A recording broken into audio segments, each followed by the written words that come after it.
welcome to another episode of We're Not Wizards. My name's Richard. I'll be your host for Tuesday or Sunday or Monday or Wednesday. It's a quick start on the Kickstart episode. What happens in a quick start on a Kickstart episode is we get somebody who has a project on Kickstarter right now, and we get them in to have a quick chat about their project that they've got on Kickstarter right now.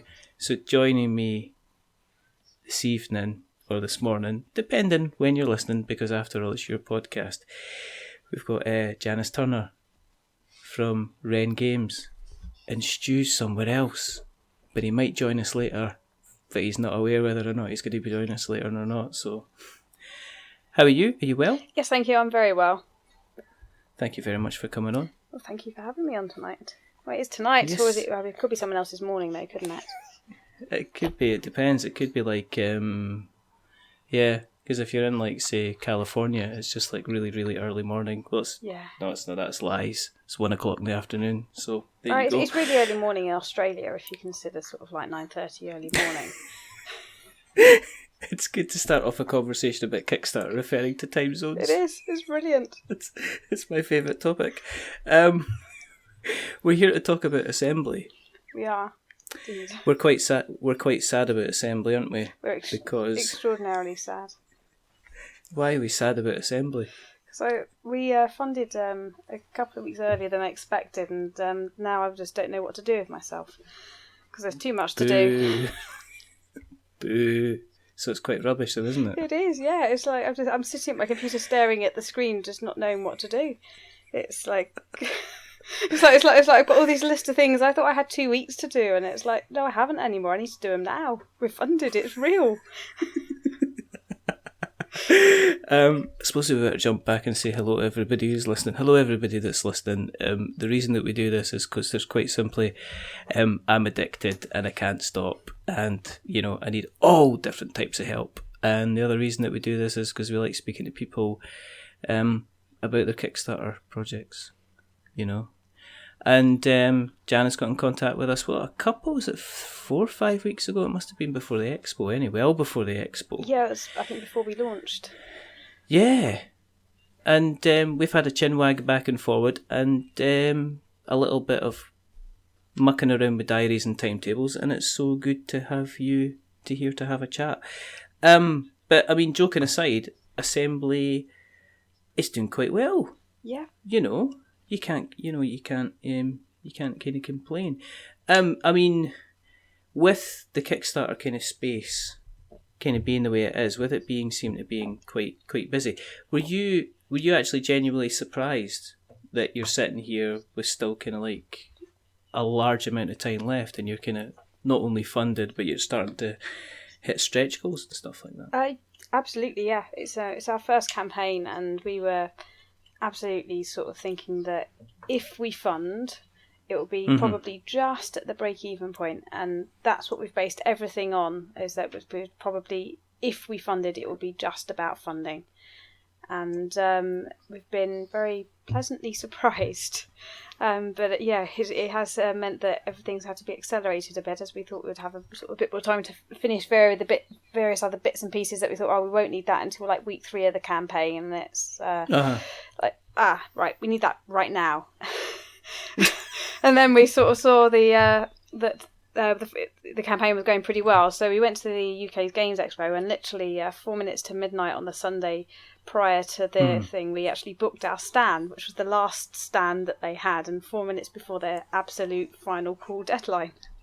Really? Yeah, but so then it was like making all the banners in as like a 24-hour period, and the flyers, and get them all sort of printed off and made and there. So it was that sort of completely wrote off last week.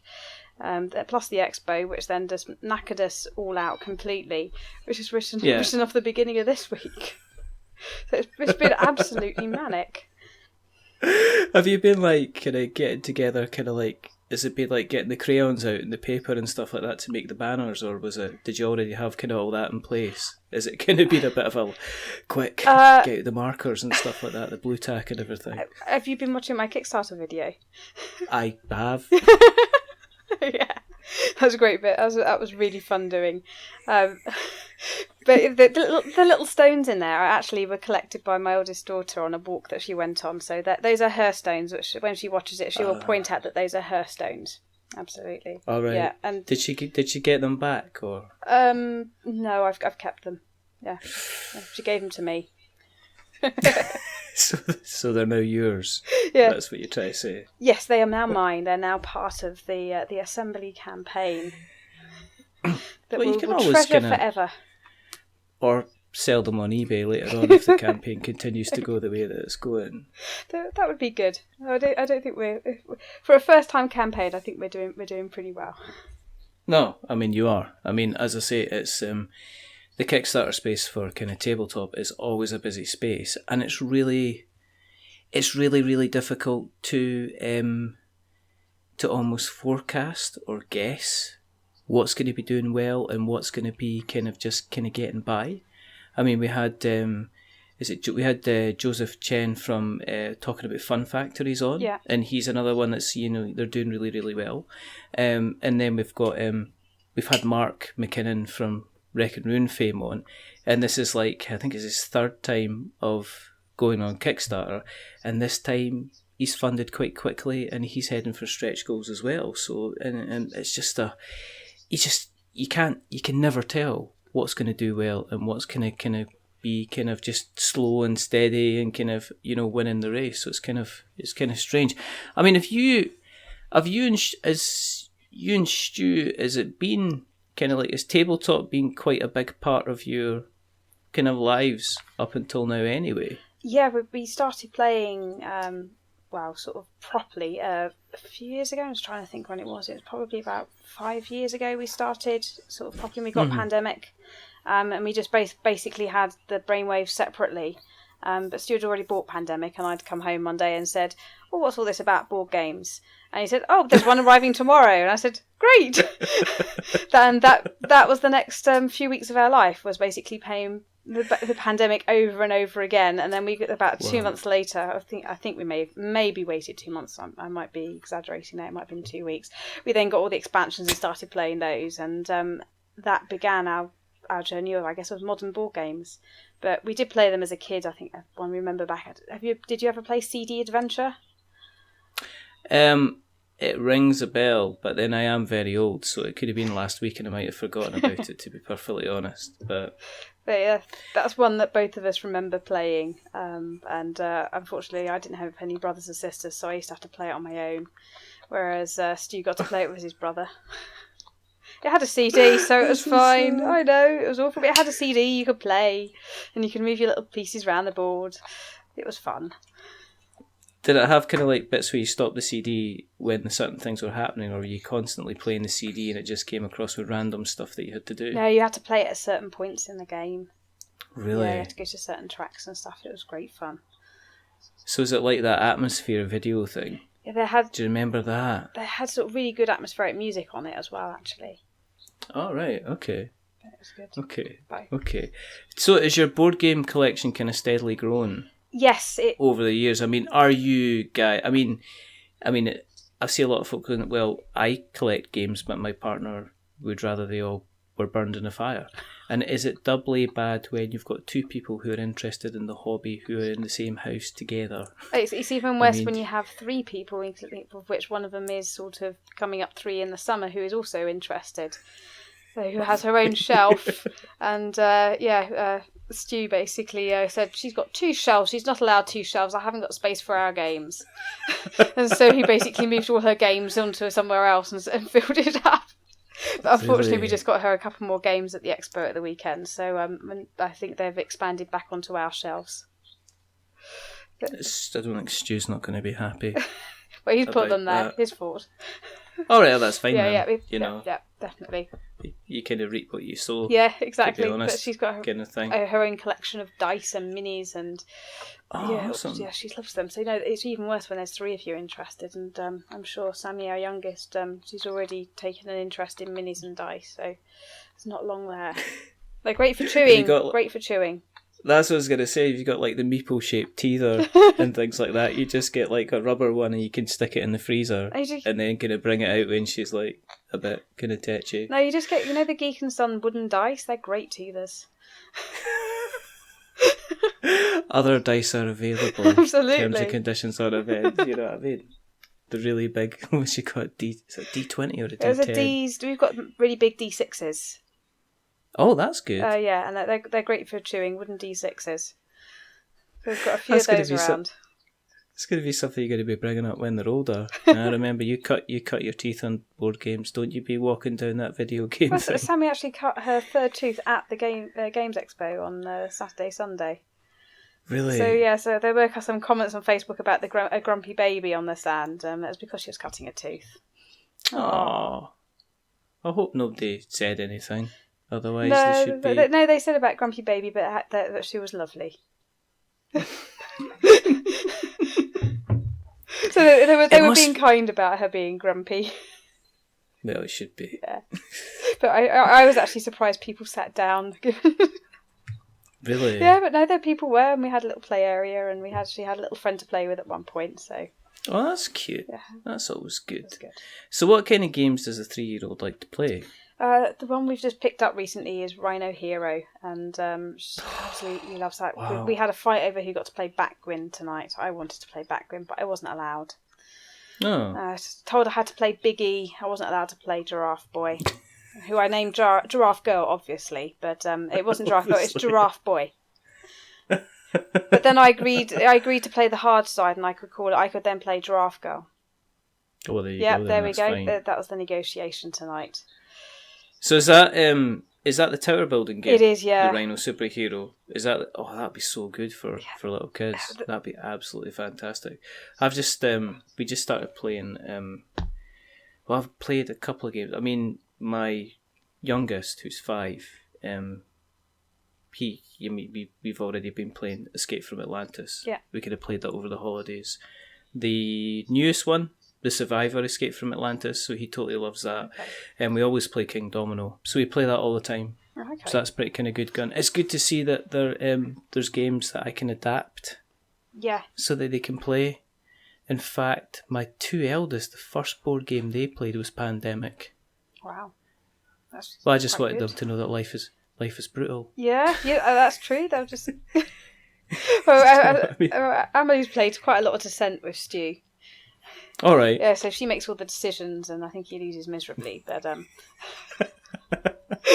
What'd you do with the big? What are you doing about the big troll? Gonna go and say hello to it. No, don't. Stay away from the big troll. Stay away from the big troll. Stay away from the big troll. No. Don't roll the dice. No. We've lost. Yeah. What happens now? Daddy's got to go home. Basically, why is Daddy lying down? Because he's really tired. really tired to get a spiked club in his head. But where'd you go from? I mean, was there a natural progression from you both kind of sitting around playing a game to you saying one night, well, do you want to try designing something then? Kind of thing. I mean, was it kind of like, was it something that was it led by either one of you, or did you both kind of decide, well, maybe we should try actually putting something together ourselves? Well, I started designing when I was on maternity leave with Amelie a couple of years ago, and it was in one of those sleepless nights where I just couldn't quite get to sleep. I sort of came up with an idea for a game. So I sort of scribbled it down on my phone, and then I actually did manage to get to sleep. So I managed to distract myself long enough that I got tired. Then it just sat on my phone, and a couple of weeks later I said to Stu, I've had an idea. And he said, that sounds really good, let's go for it. And it was really encouraging, and sort of it went through it, and I sort of like mocked it up, and then he had a look at it, and said, well, we could do this differently. So I sort of like come up with the concepts, and he sort of points out where I've made all the bad errors and decisions and choices and things that don't make sense, or too messy or too complex or convoluted, and sort of then I refine it, and then we sort of play it together, and he comes up with he sort of helps bounce the ideas and make it a lot better, I guess, because it's how it works. And so I kind of come up more with the ideas, and he helps me refine them, polish them, and make them, I guess, useful for an audience other than me. Yeah, I mean, is it quite? Does he know how to kind of put the feedback across? Oh, he's very blunt. Is he? Is he kind of like the nastiest playtester in the room? Yes, absolutely. Like, this doesn't work. And I said, well, how can I do it better? I don't know, but it doesn't work. It's no good. It's rubbish. Flips the table and then walks away. And it's like, you've just put coffee everywhere, Stu. I'm never going to get this out this floor. Could you stop doing that, please? And you spilt the Ribena. You know that stuff stains for life. Forever. Kids don't get Ribena nowadays, do they? They're not allowed. No, it's too much sugar in that. It's like you're allowed to like let them swim with sharks, but if you give them like a glass of Ribena, you're suddenly a bad parent. I think they become the shark, don't they? Something like that. I mean, how many games have you been kind of mucking around with, inventing, designing before you kind of came up with Assembly? So Assembly is my second design. I guess third, actually. So I've got the Maiden Voyage, which is, I guess, my first design, which is still in the works. It's much more complex than Assembly, so it's taken me a lot longer to get it to a position where I'm happy with it. Then I have another one, which is kind of an adaptation of a standard card game that I couldn't quite get to work for the theme I wanted, so it's kind of sat on the shelf, but I might bring that back out again. And then there's Assembly. So I guess it's actually my third design. I always forget about the one that kind of got put back on the shelf and barely used. But yeah, so it's my third one. And then I've also done Ink of the Tinker, which is a children's game. So that's a fourth one, which just trying to work out at the moment what to do with that one, whether to keep going or to self-publish or to go try and pitch it to a publisher or what on that one. But playtested it at the Games Expo and it was quite well received. So might try and refine it a bit further and push it forward somehow.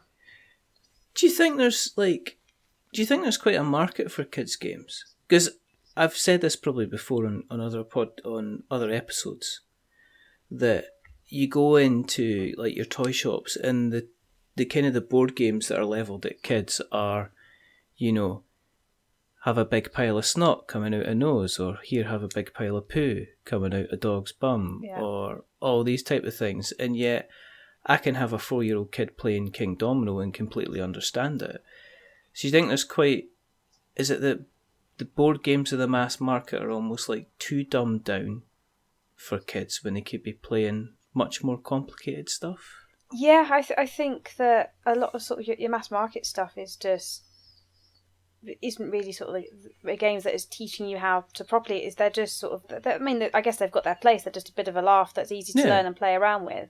But I think a lot of the other games, the more modern games and your more indie games are much more, I think, about sort of teaching a bit of strategy and working together and have a lot more depth to it rather than just hit a button and see what happens. There's a bit more strategy there. So that's the thing with the kids' game. I'm not sure how big the market is for self-publishing, which is why I'm thinking it might be better to go with someone that's already got a name in it. Yeah. To actually go and hit up somebody that's had a... Yeah. That's kind of used to kind of putting the stuff out there and has got the kind of connections to get you kind of in the right places. Because I don't know if would a kids game have maybe a bigger potential going more to retail than it would through the Kickstarter kind of thing. I don't know. Possibly. No idea. Possibly, yeah. I don't know. But I don't know. It comes with a nice little neat story with it as well. So it's not just a game, it's a game with a little story too. Oh, cool. Yeah, that was fun to write. Again, one sleep-deprived morning, that one was. Just like jot stuff down. What are you going to do in like later years when the kids are kind of like grown up and they're sleeping through? Are you going to just stay up until 4 o'clock in the morning? I don't do well at 4 o'clock in the morning. You see, a late night to me is 11 o'clock. And then you're ready for game design. Yeah. It's like, how long have you been up? I've been up for like 16 hours now. Where's my pad and pen? I'm ready to go. Okay, this will be easy. Assembly though, getting back to the point, we do tangents at We're Not Wizards. Yeah. We do tangents a lot. Tangents are good. Apologise sometimes. They are. But you know, sometimes we just got to stop. But Assembly, I mean, how did the idea come up for Assembly? The Maiden Voyage, which I already mentioned, uses a circular layout. And I really like that. And I just thought, what else could I do with it? And then there was a Board Game Geek Mint Tin Design Contest, and so that kind of put a bit of pressure on me to finish something, which was my main reason for entering. It was just to actually try and finish something, because I've been working for so long on Maiden Voyage and still am. But yeah, it was just circular layout. What can I do? And the thought of sort of matching, I mean, in its simplest, just matching a token to a card. That sounds pretty dull, just saying that, but that is the base of it. But it's how you do it and how it becomes as a puzzle. It just seemed to work. I really don't know how I came up with the idea. It just came to me as I was falling asleep and thought, I like this. What about if we just match things? And then I sat down and looked at it and thought, well, what can you actually realistically do with the circle of 12 cards? How can you manipulate things? And which it became pretty simple, where you'd rotate them and you'd put them out and you'd swap their positions around, and it just sort of just kind of grew organically from there. I'm not sure if organically is the right word or not, but it will have to do. It'll do. Yeah, it will do. I don't know. I really have no idea really how any of my game designs came about. It wasn't like I sat down and thought, I want a game exactly like this. It's just something happened, I had a thought, and it just sort of logically progressed. I don't think some games kind of logically progress anyway. I think that some things are just like flashes of inspiration. Yeah. I think there's games that like say Bear Park and stuff like that. I don't think if somebody ever sat down and went, bears, that's where we're going with this. I don't think that kind of happened. I think it's kind of one of these things that somebody scribbled down on a piece of paper for 10 minutes and then decided to come up with it. How'd you play Assembly then? How would you go about it? I'm sitting in front of you on the table and you've dealt me all the cards and stuff. What am I doing? Help me. Right, so a deadly virus has broken out on a space station. You are, if you're playing on your own, the lone survivor. And the AI on board, she's quarantined it, and she's locked. Basically, she's blown all the spaceships. She's venting the oxygen, and she doesn't want you to escape. But it's a spaceship factory. You build spaceships. So if you can build one, which you just happen to know about, partially built in one of the assembly lines, then you can escape. And so the cards, which are in a circular format, represent the requirements. I'm an engineer, so sorry, I kind of talk in engineer speak. And if you remind me at the end, I'll tell you where the actual initial inspiration was for some of this. So you've got the requirements around the edge. So that's what your spaceship has to look like. And then you have these tokens. So if you imagine some prefabricated rooms, houses sometimes come in blocks, and here's your toilet and here's your living room and here's your kitchen kind of blocks. Those are your rooms, and those are hanging around. And you essentially you have to get each of these room modules. You have to deploy them onto the assembly line, which is your ring circle around the edge, and then you have to move them into position to match the right card. Which is nice and simple, but you only can use the cards in your hand, which is you can swap the position of 2, you can rotate everything round, and they will have to move the same number of spaces and in the same direction, which means that you might have one in the perfect position, but you want to move something else round a couple, and you completely mess up everything you just did. And you painstakingly spent to get that in place. And the final thing you can do is lock it. So that's ultimately the aim, is you've got to get the token onto the right card and played the lock card at that point, and then you're just not affected anymore, unless you're playing with malfunctions. But I find it really hard to sort of describe just verbally. I guess I'm quite a visual person, and I think it's quite a visual game.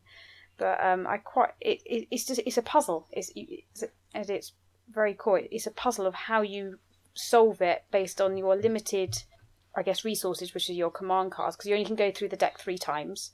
And you don't know exactly what's coming out next, and just getting everything into the right positions. But there's a little bit of in the middle each time you go through the deck, because I said you go through 3 times. We do something called a scramble. So the AI realises what you're doing, and she messes up your plan. So anything that you haven't locked down, so you may have painstakingly got a couple of them matching and hadn't quite had time to lock them down, they all get picked up, shuffled, and put back down again, and they are highly unlikely to be in the right place again. They're more likely to be in the wrong place than they are in the right place anymore. So that's just a bit of to give you a bit of time pressure in each of the rounds as well. So I don't know if I've done it justice there or not. You're much better off watching a run through by someone. But there we go. That's my attempt at doing a verbal explanation of it.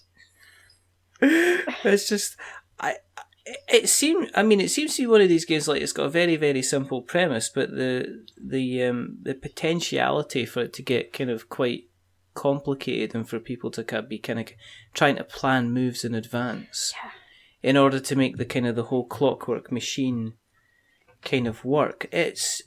It does remind me of Pandemic, where you are having to say, well, we need to do this, we need to do that, but we need to watch out in case we get disrupted in the next turn, because what we're going to do, that kind of thing. Yeah. Because a lot of things that are kind of layered at, that are going to be layered at Pandemic is that it is very much kind of a puzzle, in that once you know how to do a certain thing, it can become quite easy to kind of continually win the game kind of again and again and again. Have you... I take it you've kind of like playtested. Looking at the campaign, you've certainly kind of had a lot of people getting their hands on kind of like to kind of even go ahead and kind of provide kind of like previews and even reviews of the game. Yeah, was quite lucky. Our printer made a mistake and accidentally printed double the amount of copies that we ordered.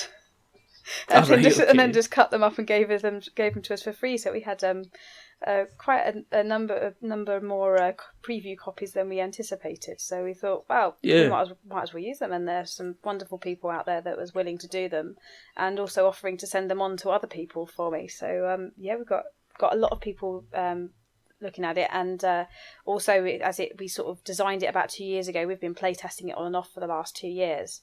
And we've tried to maximise sort of the replayability of it by adding, as I sort of hinted at, something called malfunctions.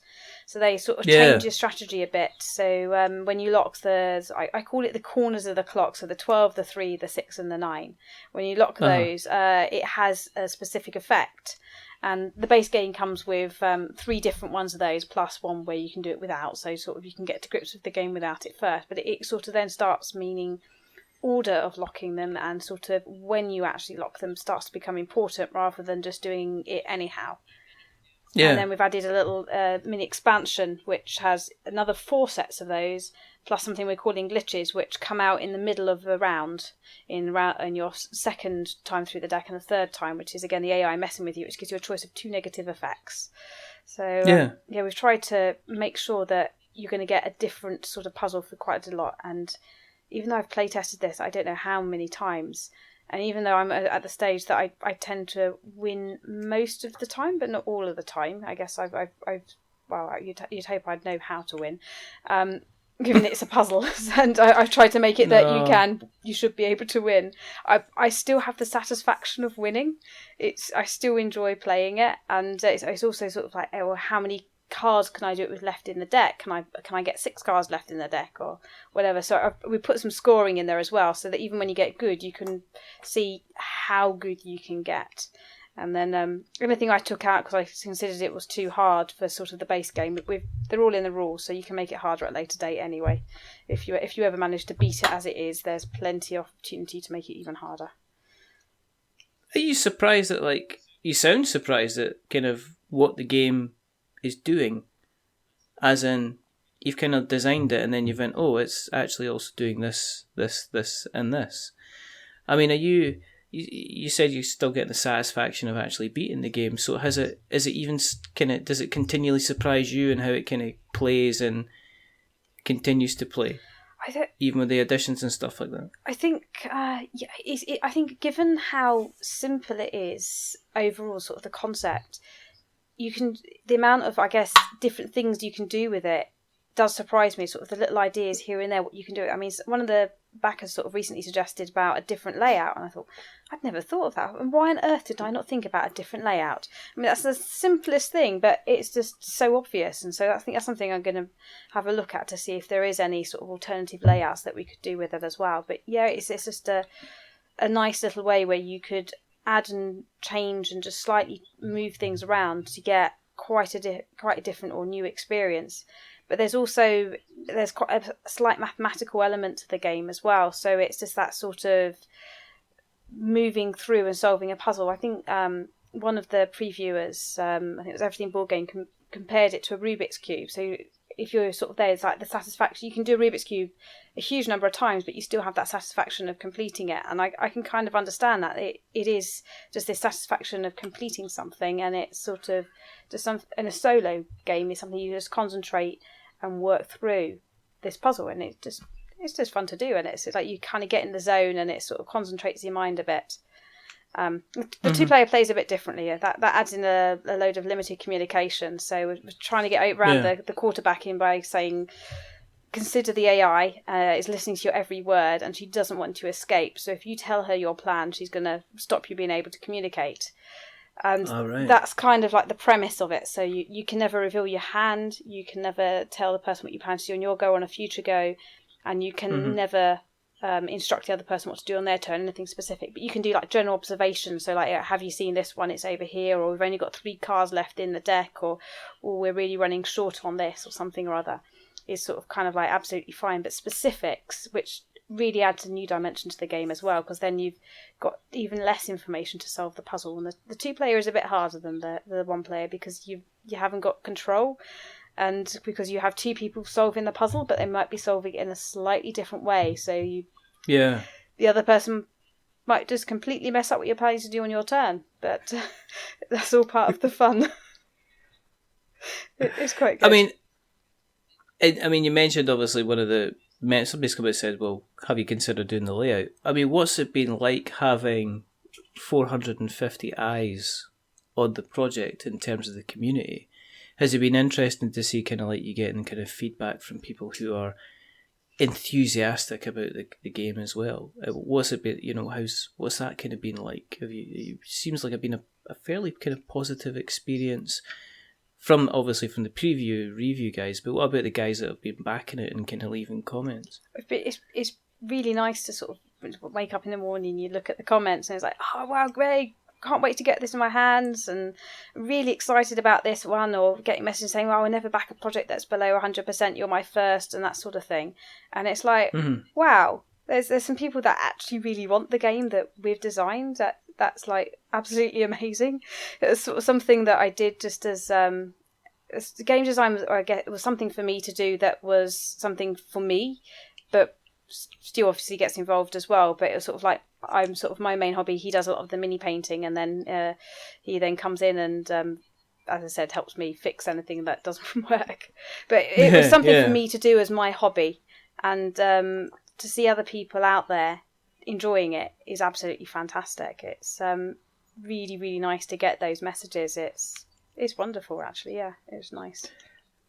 Do you think that maybe people are looking for games like yours? Kind of unusual ones, kind of different ones, also ones that aren't kind of like costing you an arm and a leg in order to kind of take part in?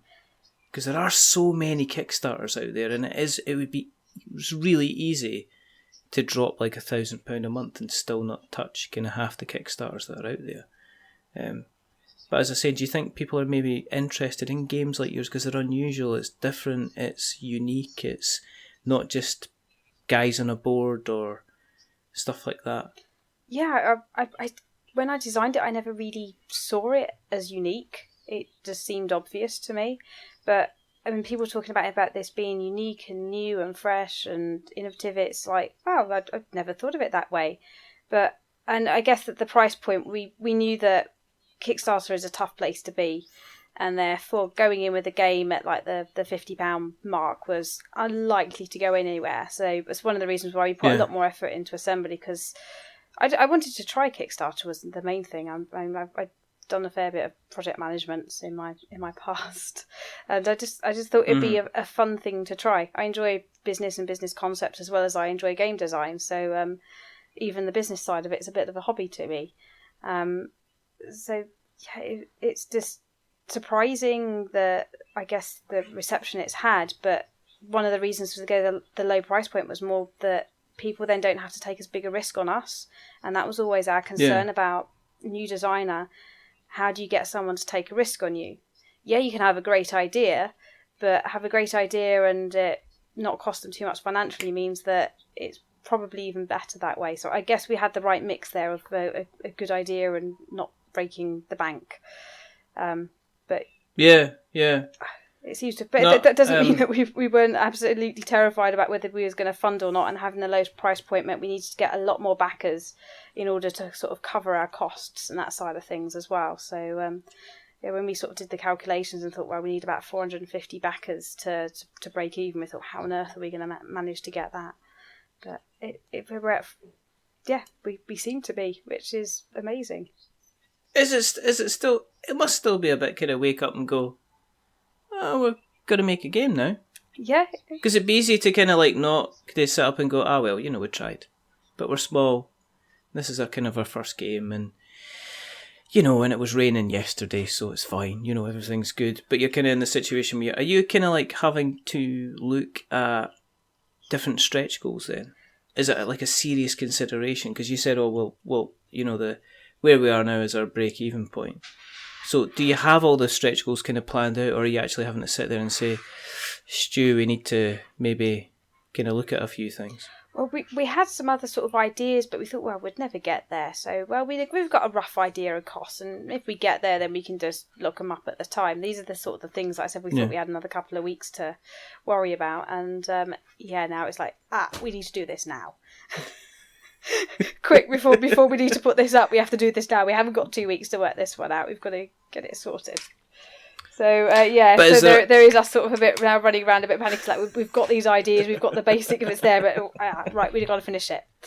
So yeah, we had quite a number planned, but there are just sort of the ones that are like the 10k plus, which are the ones that we didn't have fully planned, which we're now realising that we probably need to get sorted pretty sharpish. Just in case. Yeah. Because there's always a difference between you've got kind of like the quality improvements. Yeah. Which I see, the stretch goals seem to go in two flavours. You have got guys that say, look, you're going to get this whole entire expansion, and it's like, you had that already. Yeah. We know you had that already. You just put it to one side. But then you get, it's generally, for projects of your size, I see it's more a case of, we're going to do a nicer box, we're going to do thicker cards. Is it difficult to think about gameplay elements? Do you want to think about gameplay elements, or are you more thinking about, well, let's go for the quality side of things than gameplay? We're focusing much more, I think, on the quality side of things. We've got a few extra sort of gameplay bits that we've had play tested, and they work. So some of the feedback was there was too many, so we kind of took them out. But at the same, so we're just going to put maybe one or two back in, maybe if they wanted them. But they all still have an intrinsic cost associated with them. But we're mostly focusing on the quality things that are actually going to make the game better, that we can actually... Yeah. The box was a big one for us, so the 8,000 it literally is us sort of breaking even at getting a nice box and nice rule set, so we just wanted to try and get something out there and try and get sort of a name a bit known for us that we could perhaps do it in the future, but we're going to do it this time, which is fantastic. So now we're sort of looking at the other quality things that we can include to make the game better, and I guess given that it's got a fair bit of shuffling, make sure the cards are definitely going to last. I think they will anyway. So manufacturer, I've been getting card stock from everyone at the moment and comparing it all and ripping it up and testing it, making sure I'm getting something decent. So I'm becoming an expert in card stock at the moment. It's been quite an interesting thing. I'd never asked me a few weeks ago. I thought the dullest thing, but you know what? Ripping up cards is great fun. I'm working out. Just want to see. Yeah, it's really good. Just becoming an expert on all the different card stocks mean and work and how they are, and so oh my word, it's quite good. But yeah, it's mostly focusing on quality. Is this the engineering project management type thing? Absolutely. Have you got? I get everything planned out to the nth degree. That's me. I'm used to sort of having to deliver like multi-million-pound projects in a few months, which have to go. So have you got? Yeah. You've got a spreadsheet, haven't you, with card stuff on it? Maybe. You've got a spreadsheet. Maybe. I've got a spreadsheet for everything. You have got a spreadsheet for card stuff, haven't you? Have you got a column that says when it tears? It's like, I don't know. Some people just want to hear the world tear. Yeah. No, I got a really nice sort of deck from the UK Games Expo as a sample one that's got even more different card stocks in it, and I got really excited about that. And it's like, well, I can really compare all the different ones now. Sad, isn't it? It's just like rippling through. It's like Pokemon. It's like I'm collecting Pokemon cards. There's nothing on the cards though, Janice. Shall I point out here that I'm just collecting the cards. Is it worth me pointing out here to anyone here who hates tearing cards? These cards are not put in parts of the games. I don't have the full game. I just have a couple of cards. That's all. So they're completely going to waste and in the bin unless I tear them up. So I'm the sort of person that goes up to someone as in my project management hat on, looks at it, pours a cup of water over it, and says, "Nope, it's broken. It's not good enough," kind of thing. And I have done that. Yeah, that was my tactic. I would go up and just... No, it was deliberate. It wasn't careless. It was actually... it was electromagnetic propagation, and I wanted to see what happened if I put some water. So it was a perfectly realistic situation of someone knocking a cup of water over, so I picked the water up that was there, I poured it on it to see what would happen. It worked. It was brilliant. Were they happy with you when you did that? Not particularly. I did mop it up. No, I don't think so. I did mop it up. I didn't. I'll tell you what they really weren't unhappy was like when I'd walk past something and just by me walking past it broke. Well, I got banned from the lab. Really? Watch it, here comes static. Yeah, exactly. No, I was like picking up this thing and I was playing with the UI and I managed to break it just by me being too static. I was like, if I tap this, all the lights just flash, and that shouldn't happen. What's gone wrong? Your earthing's not good enough. And it's like, how did you manage to find that out? It's a good distraction from the fact that you're trying to distract everybody from the fact that you now have a card obsession. Yeah, exactly. So that's kind of nice. Yeah, no card obsession, absolutely. We'll delete that bit. I didn't say that. No, that was someone else. No. That was Sammy. Absolutely. So in a nutshell, if somebody is looking at assembly and thinking about backing, what would be your elevator pitch for people who are looking at it now and thinking about jumping in? What would be my elevator pitch? You put me on the spot, haven't you? I can't remember what my elevator pitch is. I did it like all weekend for 3 days. It's normally just the story normally hooks people and I'm sorted. I guess if you like puzzle games, you like something that's relatively small. We've had a whole thing about the box, but basically a relatively small box. It's sort of it's like 10 by 13 by 2 centimeters, so it's still small. Fits in your pocket. That you want to carry around with you, or you've got half an hour when you've got your pizza in the oven and you're waiting, and you want to play something quick that's fun, relies a bit on gut instinct, and has a bit of pushy luck, but also has a real amount of being methodical about it. Then I guess Assembly is a game for you. It's and everything's linked to theme, so hopefully be able to, even though it's a puzzle, hopefully be able to immerse yourself in it a bit as well, and really think that you're battling with an AI in order to escape. And if you don't, you die, obviously, because if you don't escape, you die. Oh, always nice to finish off a pitch with a death threat.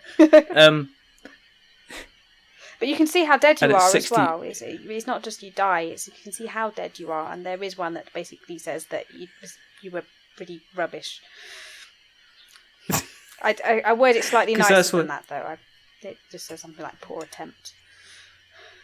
But that's one of the things that's been commented on, is there's a really decent kind of funny game to read through in terms of the rule set and things like that. But it's not kind of dystopian. Yeah. It's kind of quite amusing, basically. Yeah. That was deliberate. Was that something? Definitely. Yeah, no. Both Stu and I love games with strong theme, and so even though you could play Assembly without an iota of theme on there whatsoever, it had to have it. And you can't just have sort of something that's dry on it. It had to be something that was a little bit interesting. Otherwise, I didn't think it would have worked if it was too serious. So yeah, it was just. I guess it's just putting a bit of our personality in the box. Yeah, it was fun writing, and it was fun doing, and it's hopefully it's fun reading. And is that giving you confidence with the next project? The fact that this one's doing so well. I mean, if you we're now terrified. Dusted off some other ideas from the show, like now, how on earth we can come up with something as good as Assembly? I mean, we've got stuff, but now we're now in complete self-doubt, saying, "Well, that's rubbish. Maybe that's not good enough. Maybe we should just get that one, try and do something different." like, oh no, how are we ever going to live up to everyone's really raving about this? I mean, the next one might be just a big flop. So.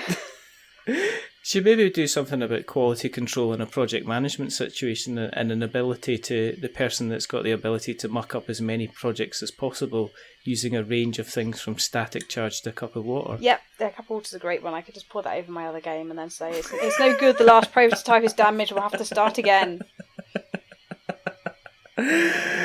It's £16 to get in. Yep, that's the entry ticket. Yep, it's £16. Although if you print and play, that's just £3. So, but you can also pledge 21. 21 gives you the mini expansion, which gives you a load of extra malfunctions, a whole 4 new sets. So I said you get 3 of the base game. It gives you an extra roll, and it gives you a load of glitch cards. So you only ever see 2 in a game, and you'll get 8 in the base game. So it's, as I say, we're doing well at this moment in time. You're going to crash through probably about 8.4 pretty soon, it looks like. Hopefully, yeah. You still got 2 weeks to go. It's getting some really, really good. There's some really, really good write-ups from some friends of the show, like Rory. Yeah. Rory J. Summers from Board I loved Meetings. reading his review. It was brilliant. Rory is amazing. Rory is a star and a half of me. Love him very, very, very, very much. If people are interested, obviously what we'll do is we'll make sure that any links for the Kickstarter is put in the show notes so that we have notes to show.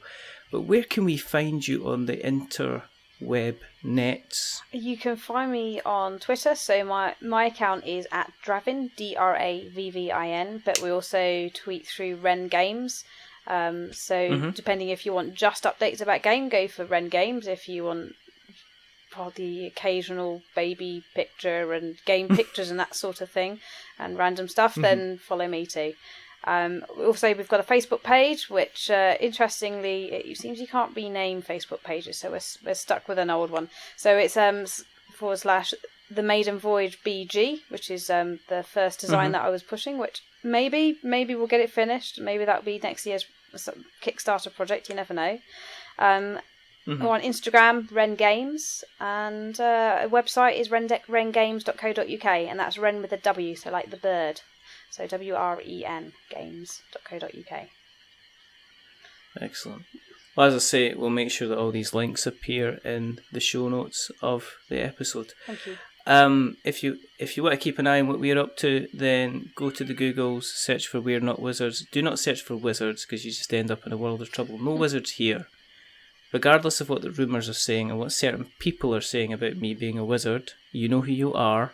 Stop it. Thank you very much.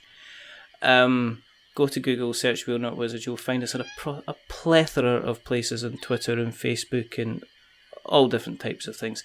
If you like us and love us, please jump over to Apple Podcasts and consider leaving us a rating or a review. Thank you for everybody who has been giving us a rating or a review.